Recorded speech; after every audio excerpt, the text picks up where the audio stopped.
There are very few things in this world that bring me more pleasure than this right here.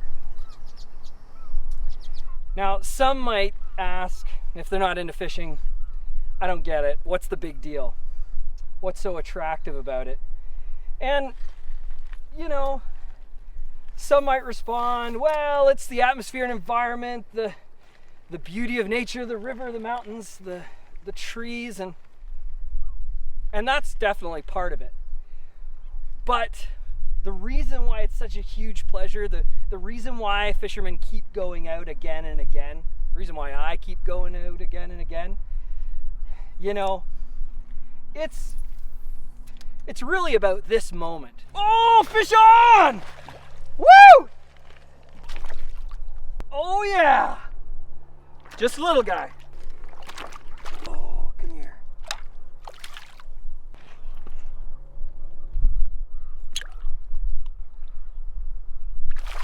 Woo! That's the moment of pure pleasure for me. And the problem is it becomes addictive. It becomes like an obsession. You can't get more. The fish get bigger, the fights get harder and more intense. The celebration and elation gets even just greater as you net the fish and get it in the boat or get it on shore. And really, if I'm to be honest, it never ends. It keeps going. There's always more. There's always a bigger fish. And now as I look back on my life and lots of fishing, I've been blessed to fish off the coast of Hawaii and get tuna and mahi-mahi, off the coast of Florida and get Almaco jack, Kenai River in Alaska catching king salmon. And it's amazing. It's incredible. But the hunt doesn't stop. It keeps going and going. And that's part of the problem with whatever we find as our intense pleasure, that seeking after that experience, that moment. There's always one more. It almost never ends. Here's the reality. There is no pleasure on earth that'll fully satisfy.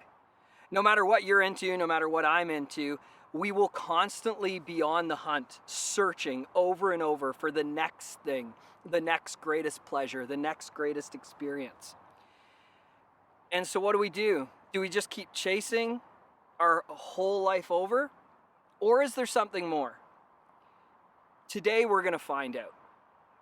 Welcome to Mountain View Church at Home, where we want to help you discover Jesus through scripture, singing, prayer, and biblical instruction.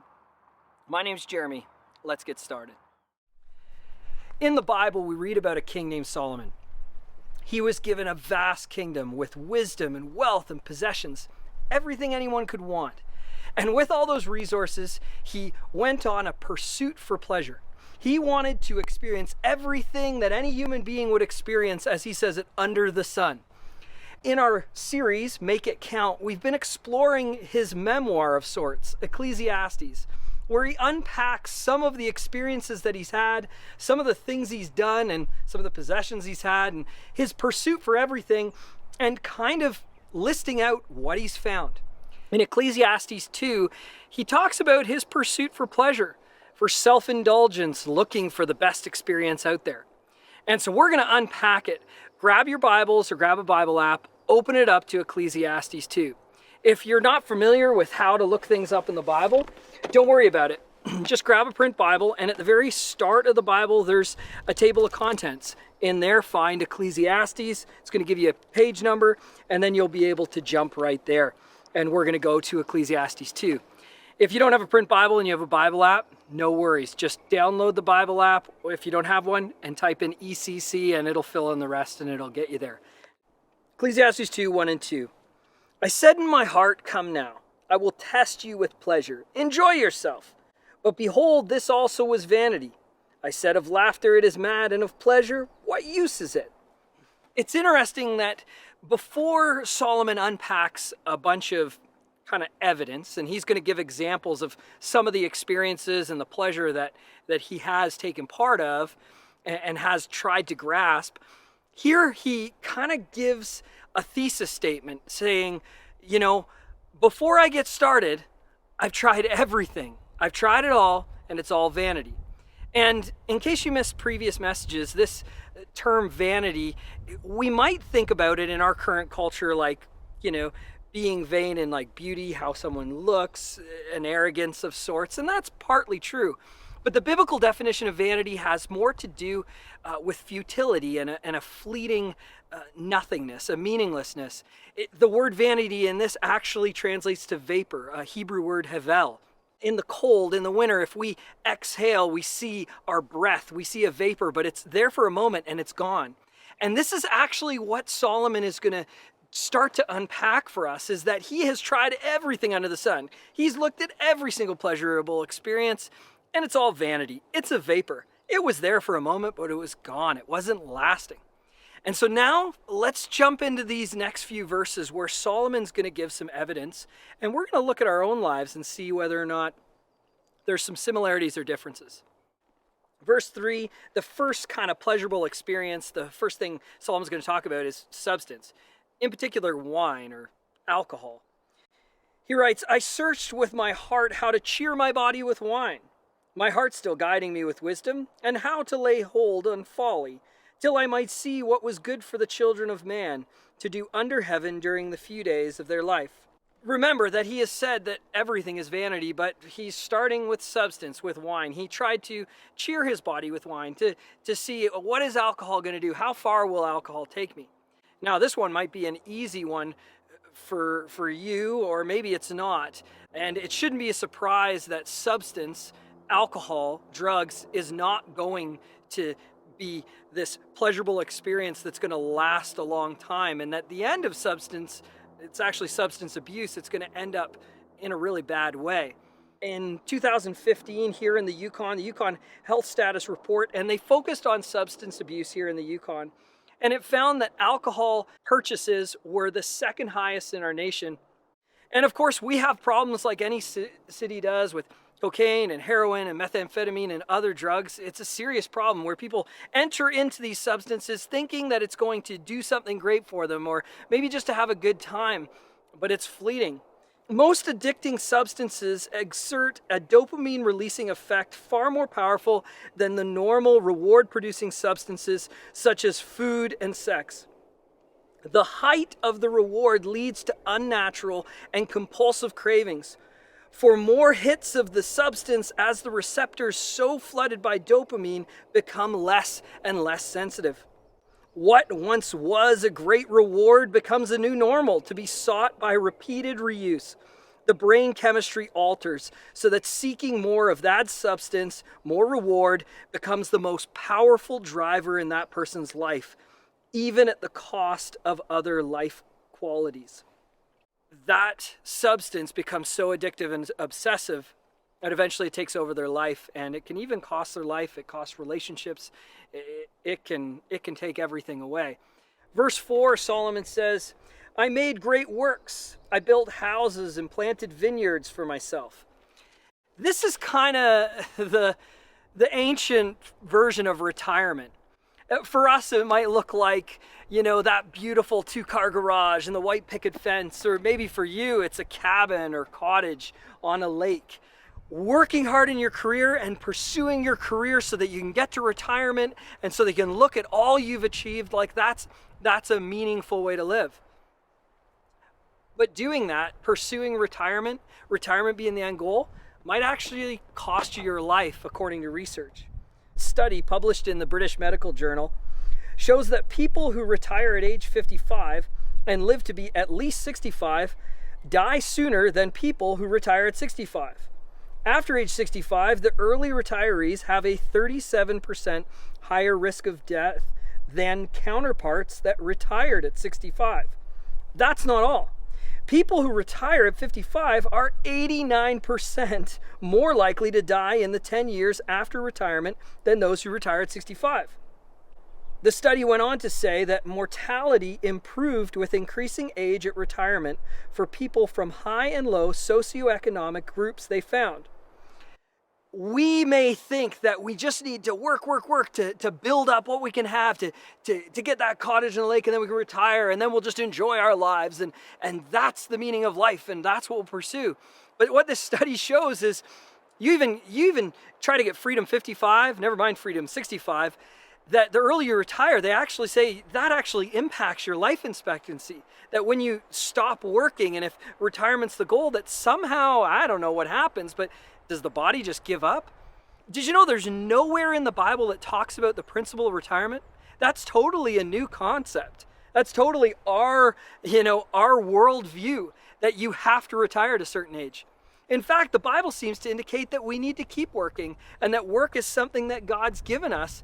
And the act of working and achieving stuff as an ongoing, not trying to reach to some end goal to establish something, but that the ongoing process of work is actually what we're created to do and what we're supposed to be doing. And that can actually add to our life. Maybe just working to retirement to get that 2-car garage or that cabin or that cottage just so you can sit back and enjoy what you've built in your career and work life. Maybe that's vanity too. Maybe that's just a vapor that'll disappear. Let's move to verses 5 and 6. I made myself gardens and parks and planted them in all kinds of fruit trees. I made myself pools from which to water the forest of growing trees. Clearly Solomon was more of a gardener than a fisherman. But still, he's talking still about these things that he's achieved and that he does. And clearly there's a sense here that this is kind of what he enjoyed. He built this beautiful garden with pools that were self-watering. I don't know how it all worked. It must have been beautiful. But for all of us who have hobbies and have different recreation, we each have different things. For me, it's fishing. For Solomon, maybe it's gardening, or maybe gardening's your thing too. Maybe it's crafts or art or woodworking or hunting. There are so many things that we love and we're passionate about them. But we need to remember, Solomon has still stated that even this is vanity.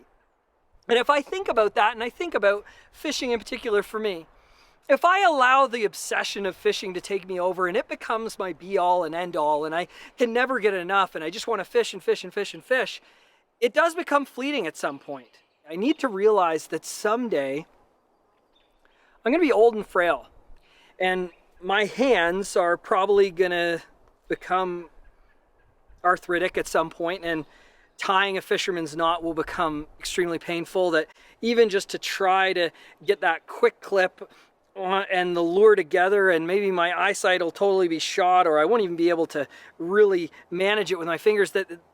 That's part of getting old. And never mind standing at the river and casting for hours.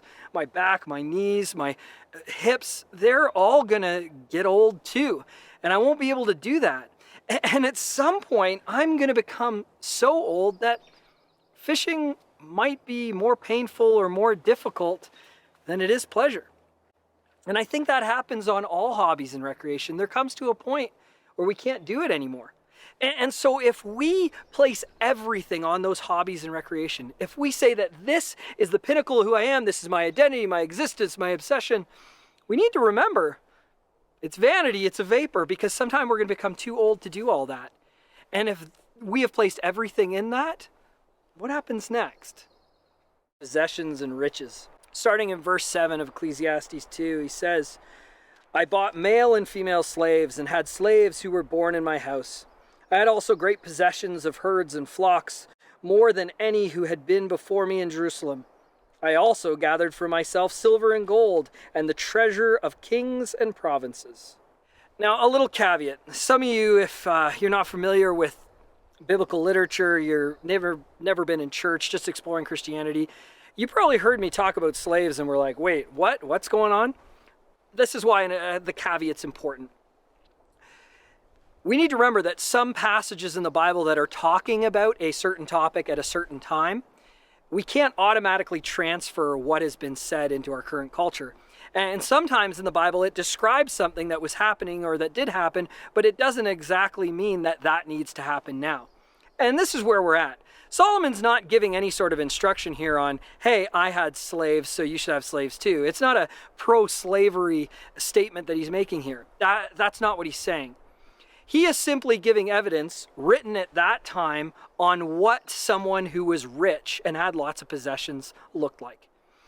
At that time in the ancient world, if you were very wealthy, you had herds and flocks of animals, you obviously had probably big property, a kingdom, lots of stuff. And he's saying, I had treasure, I had silver and gold, he had tons of riches. But one of the other things in the ancient world that they had was slaves. And he's making a comment, he had so many slaves, male and female, he actually had slaves born within his care.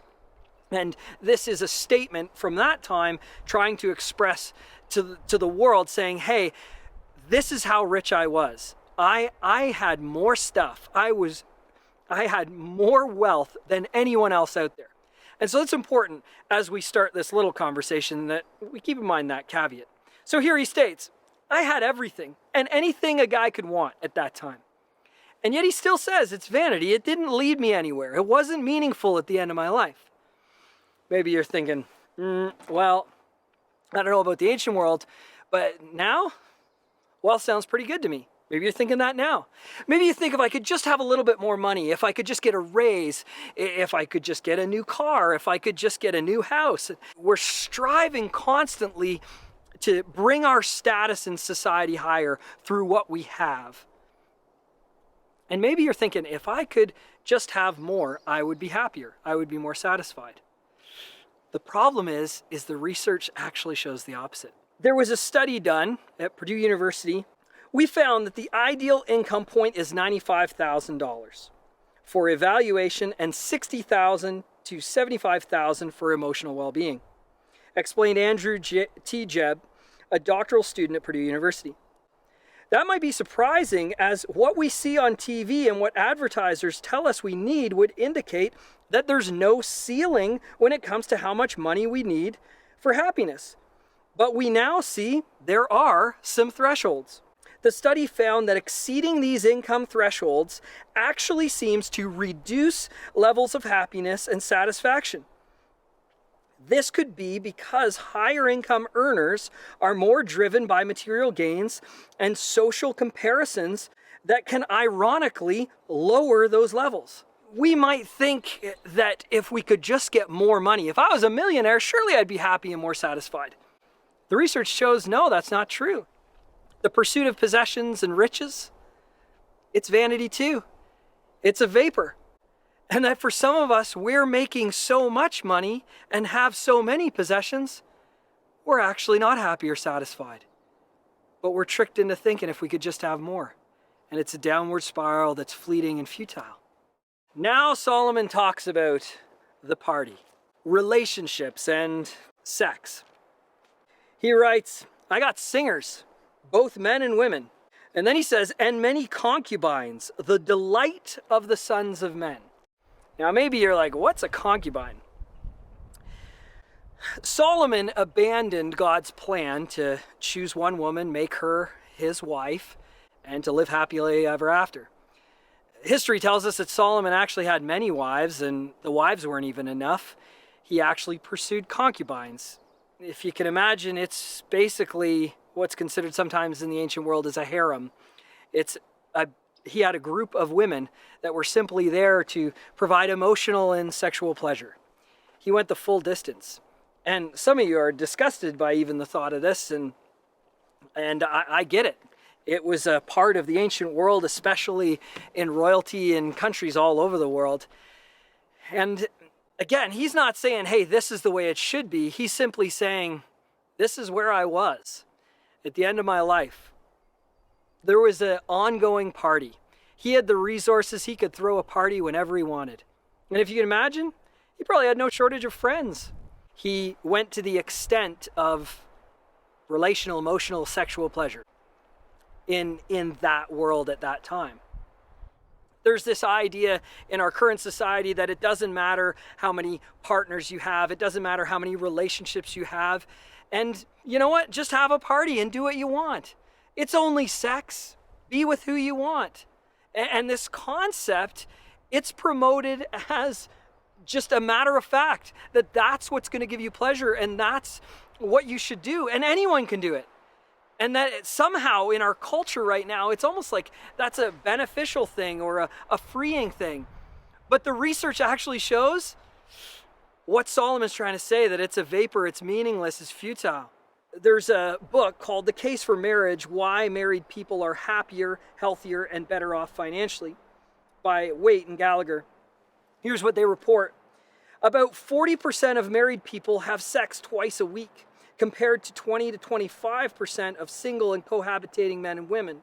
Over 40% of married women said their sex life was emotionally and physically satisfying, compared to about 30% of single women.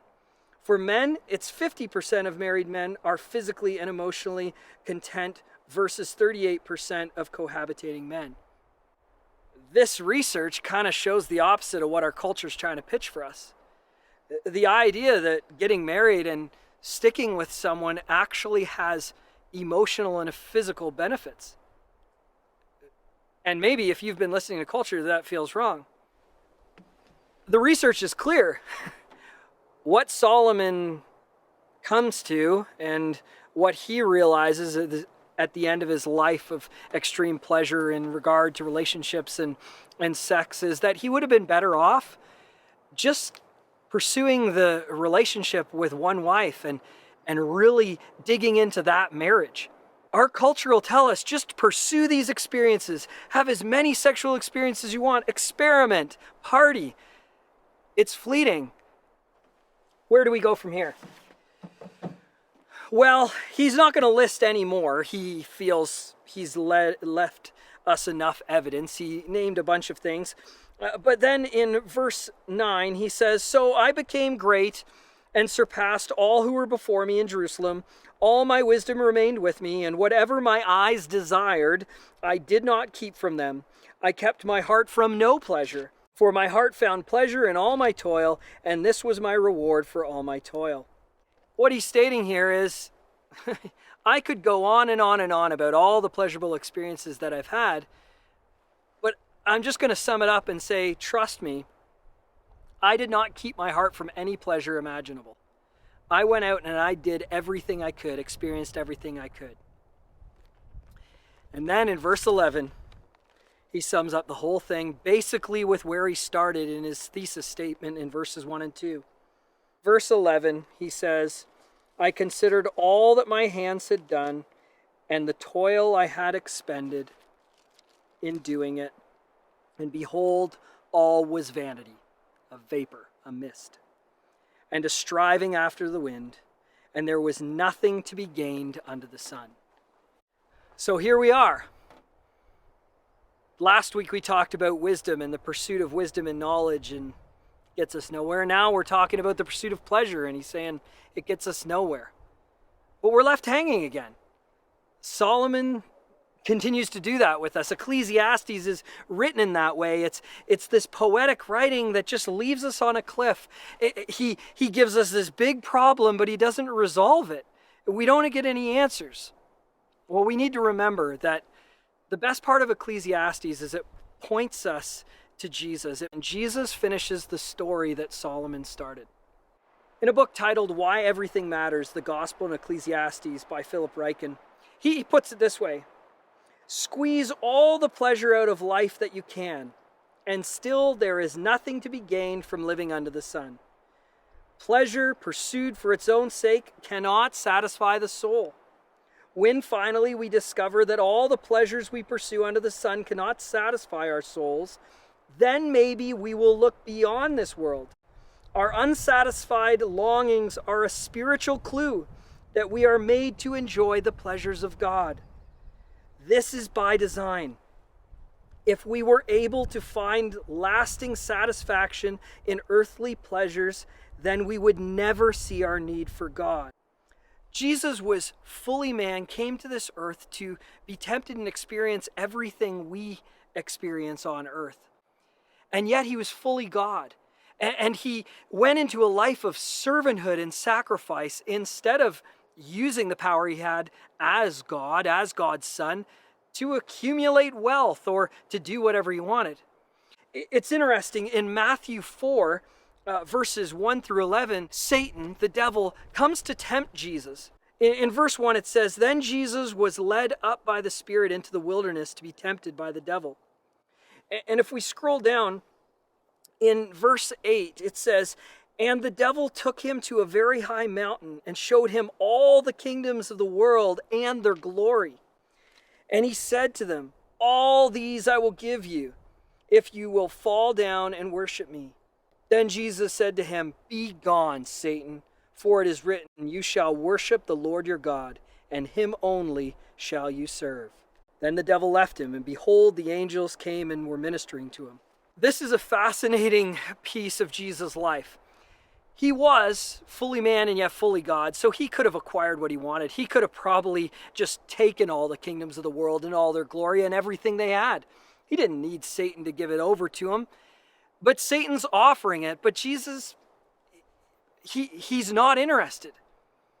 Instead of living a life of luxury and pleasure and wealth and experiencing everything, he chose to be a servant.